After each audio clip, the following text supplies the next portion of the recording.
हमारे देश ने हमें क्या दिया है। हमारे देश में महाराणा प्रताप, शिवाजी महाराज, संभाजी महाराज जैसे जो लोग पैदा हुए तो वो किसी सुपर हीरो से कम नहीं है। उनकी ताकत के सामने हम लोग एक पल रुक नहीं सकते। एवेंजर से अगर उनकी तुलना करी जाए, वो एवेंजर के उससे भी महान देखे जा सकते हैं। वो गोगा जी महाराज को पत्र लिखते हैं कि आपसे हमारी कोई शत्रुता नहीं है, हमारे रास्ते से हट जाओ। पर गोगा जी महाराज ने उसे अपने घोड़े से बांधा और वापस ददरेवा तक घसीटते हुए लेके आए।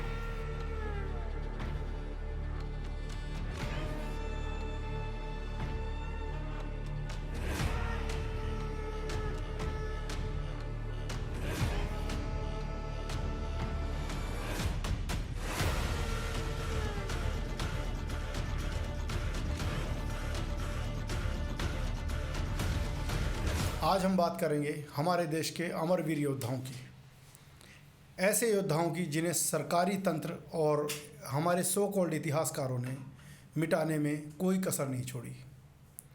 अगर लोक कथाएं और लोकगीत ना होते तो कभी हमें ये पता ही नहीं लगता कि हमारे देश की भारत भूमि में ऐसे वीर योद्धा, ऐसे चमत्कारी व्यक्ति पैदा हुए हैं। हमारे देश के अंदर, देश में हम लोग हमेशा आधुनिक समाज के अंदर चीज़ों को ग्रहण करते हैं जो चीज़ें वहाँ पे मौजूद भी नहीं होती। हम लोग देखते हैं विदेशों की तरफ, हमें शुरू से आदत डाली गई गुलामी की। हम लोग देखेंगे विदेशों की तरफ, उनके वैज्ञानिकों ने क्या उपलब्धि की। हमारे देश में रामानुजन जैसे लोग पैदा हुए जिनकी थ्योरियों के कारण आज भी विदेशी वैज्ञानिक आज भी शोध कर पाते हैं। आज तक भी उनकी थ्योरियों से आगे कोई खोज नहीं हुई। आज भी उनकी थ्योरियों को डिकोड नहीं किया गया। उनके ज्ञान के बराबर आज तक कोई पैदा नहीं हुआ। रामानुजन के बारे में मैं नेक्स्ट कभी आपको बताऊंगा। अभी हम बात करते हैं हमारे देश के योद्धाओं के बारे में। हमारे देश में बहुत से योद्धा पैदा हुए, महाराणा प्रताप, संभाजी महाराज और छत्रपति शिवाजी। ये सभी हमारे लिए एक सुपर हीरो से कम नहीं है। हम अपनी ज़िंदगी में हमेशा सुपर हीरो को ढूंढते रहते हैं, कभी ड्रैगन बॉल जी के रूप में, कभी एवेंजर के रूप में, कभी जस्टिस लीग के रूप में। हम लोग इनके करैक्टरों को जीना चाहते हैं, हम लोग इनके करैक्टरों को देखना चाहते हैं, हम लोग इनके करैक्टरों को देखना चाहते हैं और समझना भी चाहते हैं। वे काल्पनिक है, हमें भी पता है, लेकिन हम उनको बिल्कुल रियल जीवन की तरह हम महसूस करते हैं। सब जानना चाहते हैं क्या आयरन मैन वापस आएगा। सब जानना चाहते हैं कि नेक्स्ट लेवल पे गोकू के साथ क्या होगा, क्या वो यूनिवर्स बचा पाएगा। सब जानना चाहते हैं जस्टिस लीग के अंदर सुपरमैन जीवित हुआ, क्या वो आगे रह पाएगा। अगर इनमें से कोई कैरेक्टर कम हो जाता है तो ड्रैगन बॉल कौन लेके आ पाएगा। नेक्स्ट इससे शक्तिशाली कैरेक्टर कौन होगा। गोकू से शक्तिशाली कैरेक्टर आया, फ्रीज़ा आया, फ्रीज़ा के बाद में सेल आया, सेल के बाद में और अन्य कैरेक्टर आए। इससे आगे क्या होगा। मांगा को लोग फॉलो करते हैं कि और आगे क्या होने वाला है। सब विदेशी, उसके बावजूद भी हमारे देश से, हमारी संस्कृति से इस प्रकार से जुड़े हुए हैं कि हमारा इंटरेस्ट उनके अंदर जुड़ चुका है। क्यों? क्योंकि हम चाहते हैं कि ऐसे चमत्कार हों, ऐसी शक्तियाँ पैदा हों, ऐसे लोग पैदा हों जो सुपर हीरो कहलाएं। लेकिन हम आगे देखते देखते पीछे देखना भूल जाते हैं। हम देखना भूल जाते हैं कि हमारे देश ने हमें क्या दिया है। हमारे देश में महाराणा प्रताप, शिवाजी महाराज, संभाजी महाराज जैसे जो लोग पैदा हुए, अगर हम फिजिकल ताकत के रूप में, मेंटली ताकत के रूप में अगर हम देखते हैं तो वो हम आम आदमियों के अगर नज़रिए से देखा जाए या हम तुलना करें तो वो किसी सुपर हीरो से कम नहीं है। उनकी ताकत के सामने हम लोग एक पल रुक नहीं सकते। वो इतने शक्तिशाली थे, इतने ताकतवर, वो किसी सुपर हीरो से कम नहीं है। एवेंजर से अगर उनकी तुलना करी जाए वो एवेंजर के बराबर रहेंगे। अगर आप शारीरिक ताकत के और युद्ध कला के रूप में अगर उनको देखा जाए, अगर युद्ध कला के तौर पे उन्हें देखा जाए तो वे एवेंजर की टीम के एक अच्छे सदस्य के रूप में देखे जा सकते हैं, उससे भी महान देखे जा सकते हैं। हम देखते हैं सुपर हीरो ढूंढते हैं, लेकिन हमें ये नहीं पता कि हमारे देश में भी सुपर हीरो पैदा हुए इन जैसे लोगों के रूप में। लेकिन अगर हम बात करें, क्या इनका भी कोई हीरो हो सकता है? क्या कोई ऐसा हो सकता है जिनके सामने अगर इनकी तुलना की जाए तो ये भी उसके सामने कम पड़ जाएंगे और वो इनका सुपर हीरो कहलाएगा। आज मैं एक ऐसे व्यक्ति के बारे में बताता हूँ जो कि किसी सुपर हीरो से कम नहीं था। इंडियन सुपर हीरो के बारे में अगर देखा जाए, ऐसे सुपर हीरो हमारी धरती में बार बार पैदा होते हैं, बार बार समाप्त कर दिए जाते हैं, यहाँ तक कि उनका इतिहास भी मिटा दिया जाता है। मैं बात कर रहा हूँ गोगा जी महाराज के लिए, गोगा जी महाराज के बारे में, जिन्हें जाहर वीर के रूप से जाना जाता है। जाहर पीर की संज्ञा भी दी जाती है। अब ये जाहर पीर की संज्ञा कैसे मिली ये भी मैं आपको बताता हूँ। इसके लिए भी बहुत बड़ी कहानी है। एक ऐसा व्यक्ति जो महमूद गजनवी कई लाखों की सेना लेके आता है और वो अकेला आदमी जाके केवल 4 लोगों को अपने साथ लेके जाता है और सभी सेना को अकेले ख़त्म कर देता है। जब महमूद गजनवी उसे लड़ते हुए देखता है तो वो देखता है कि गोगा जी महाराज एक शरीर में से कई शरीर पैदा हो रहे हैं। हर तरफ गोगा जी महाराज लड़ रहे हैं। हर तरफ जहाँ देखता है वहाँ पे हर सैनिक से गोगा जी महाराज लड़ रहे हैं। लाखों की सेना को ख़त्म कर देता है एक व्यक्ति अपनी चमत्कारी शक्तियों के बलबूते, जो उसने गुरु गोरखनाथ जी से पाई थी। वे गुरु गोरखनाथ जी के शिष्य थे, जिससे कई चमत्कारी शक्तियाँ और सिद्धियाँ और कई प्रकार का ज्ञान उन्हें प्राप्त था।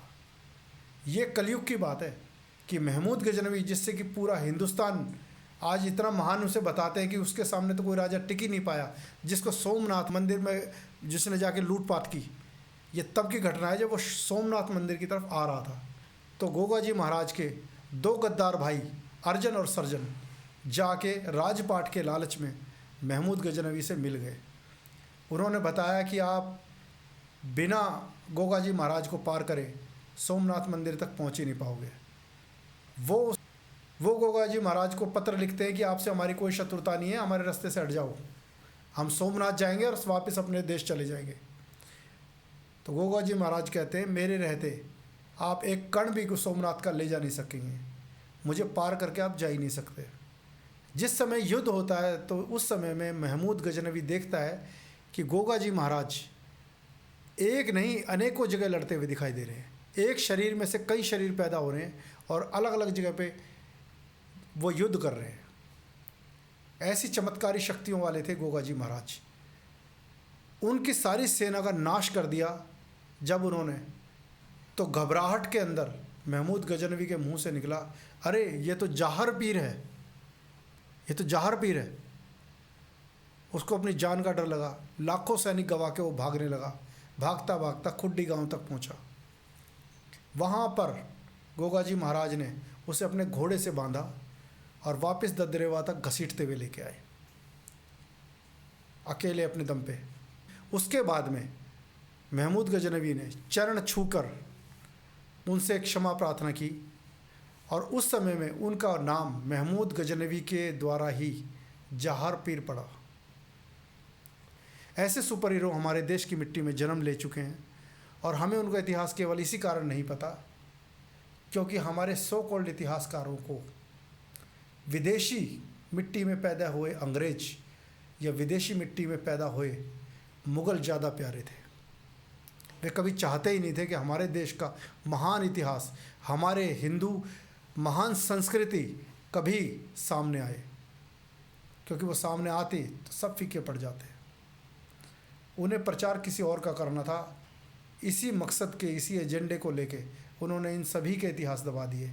ऐसे वीर योद्धाओं के अनेकों इतिहास है। एक बहुत लंबी लिस्ट है ऐसे योद्धाओं की, ऐसे सुपर हीरो की ऐसी लिस्ट है जिनके इतिहास को पूरी तरह से समाप्त कर दिया गया। इसके पीछे जो भी एजेंडा हो, लेकिन ये लोग देश के नहीं हो सकते। एक और कहानी बताता हूँ। इसी युद्ध के अंदर जब गोगा जी महाराज की नज़र पड़ी अपने दोनों भाइयों पे, जो अर्जन और सर्जन, वो भी गुरु गोरखनाथ के आशीर्वाद से पैदा हुए, बहुत शक्तिशाली थे, लेकिन छल के द्वारा उनका जन्म हुआ था, छल के द्वारा आशीर्वाद प्राप्त किया था। वे जाके गद्दारी अपने देश से करके और महमूद गजनवी से मिल गए थे। जब गोगा जी महाराज की उन पर नज़र पड़ी तो वे गोगा जी महाराज से लाखों सैनिकों के बीच में होने के बावजूद भी बच नहीं पाए। गोगा जी महाराज ने उनके सर धड़ से अलग कर दिए। एक ऐसा शक्तिशाली व्यक्ति जिसे अकेले भी कोई रोक नहीं पाता, एक ऐसा व्यक्ति इराक में जाके वहाँ के सुल्तान को अकेला मार के आ जाता है उसकी सेना के समेत। जब वो इराक के सुल्तान के सामने उसके दरबार में खड़ा होता है अकेला, और जब वो ये बोलता है कि मैं तुम्हें सिर्फ मारने आया हूँ, तुम्हें तुम्हारे किए का दंड देने आया हूँ, तो सुल्तान हंसने लगता है। थोड़ी देर बाद उसकी गलतफहमी दूर हो गई कि उसके सामने कोई साधारण व्यक्ति खड़ा नहीं है। गोगा जी ने उसकी सारी सेना का नाश कर दिया उसके सामने, उसके हजारों सैनिक मार डाले। वहाँ पे लाखों सैनिक बुरी तरह से पछाड़ दिए गए। अंत में उसने गोगा जी के चरण पकड़े और क्षमा प्रार्थना की, लेकिन गोगा जी ने उनका सर धड़ से अलग कर दिया। उसका सर धड़ से अलग इस कारण से किया, उस समय का जो सुल्तान था वो औरतों पे और गौ माता पे अत्याचार करने में उस समय में उसका बहुत ज़्यादा नाम था कि इराक के उस बादशाह ने उस समय में आतंक मचा रखा था। वो जहाँ पे भी अटैक करता था वहाँ से गोधन ले जाता था और स्त्रियों को उठा के ले जाता था, उनके साथ गलत व्यवहार करता था, उन्हें अपनी कैद में रखता था। इस कारण से गोगा जी ने उसका अंत करना ही ठीक समझा। लेकिन यहाँ पे देखने वाली बात यह है कि एक व्यक्ति अकेला जाके दूसरे देश में उसके सुल्तान की पूरी सेना को नष्ट कर देता है और राजा को मार देता है। सुपर हीरो की अगर दृष्टि से अगर हम देखा जाए तो वो उनके भी सुपर हीरो हैं जिनको हम सुपर हीरो मानते हैं। जिस समय में गोगा जी महाराज महमूद गजनवी से लड़ने गए थे उस समय में 4 लोग उनके साथ और भी थे, और वे भी कोई साधारण व्यक्ति नहीं थे। आज का समाज उन्हें बाबरियों के नाम से जानता है। वे कौन थे, कितने शक्तिशाली थे, बाबरियों की कहानी मैं आपको अगले एपिसोड में बताऊंगा।